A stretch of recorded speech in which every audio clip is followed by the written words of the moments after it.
వాళ్ళ ఎగుమతులు ఆపేస్తారు, వాళ్ళు టారిఫ్స్ ఆపేస్తారు. ఇండియాతోనే ఇంకా ఏదైతే శాంతియుతమైన కంట్రీస్ ఉన్నాయో వాళ్ళతో ట్రేడ్ చేయాలని అంతా నిర్ణయం చేస్తుంది. సో అక్కడ ట్రంప్ ఆటలు ఏం చెల్లవు, వాడేదో పిచ్చోడు అందుకే బెర్నాడ్ షా అంటాడు ఆల్ పొలిటీషియన్స్ ఆర్ స్కౌండ్రల్స్ అని. ఇక్కడ స్కౌండ్రల్ కాదు, is a scoundrel as well as is a rogue politician వీడు. రైట్, మస్తాన్ రావు గారు మాట్లాడతారండి, టైం కూడా పూర్తిగా వస్తుంది. మస్తాన్ రావు గారు కూడా ప్లీజ్ కంక్లూడ్. సో ఈయన మూవ్స్ అంటే దేశాల మ్యాప్లన్నీ అతికిచ్చేసి ఫెవికాల్ తోటి వాళ్ళ మ్యాప్లో చూపించేసి చిన్నపిల్లల ఆట ఆడుతున్నాడా?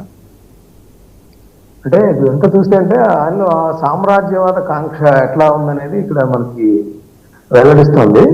టోటల్ గా ఐక్యరాజ్య సమితి ఉనికిని ఆయన ప్రశ్నిస్తున్నట్టుగా ఉందండి. యాక్చువల్ గా ఐక్యరాజ్య సమితి సెక్యూరిటీ కౌన్సిల్లో చైనా, రష్యా, అదేవిధంగా యూకే, ఫ్రాన్స్, వీటిలో రష్యా మీద ఆల్రెడీ ఆయన టార్గెట్ చేశాడు. ఇప్పుడు